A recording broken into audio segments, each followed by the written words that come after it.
This is the bug bite thing. When an insect bites or stings you, their venom or saliva gets left behind just under the skin's surface. This causes your body to react. The bug bite thing is a suction tool that extracts the irritant left behind by the insect. By removing the irritant, your body stops producing the reaction that causes all of those uncomfortable symptoms, like itching, stinging, and swelling.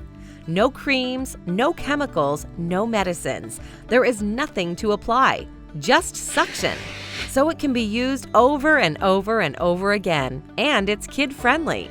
The bug bite thing works best when used immediately after you get a bite or sting, so be sure to keep one handy. It's lightweight and compact, perfect for fitting in your bag, your car, your suitcase, and your first aid kit. The tool also works great on splinters. The handles are designed to double as a stinger scraper.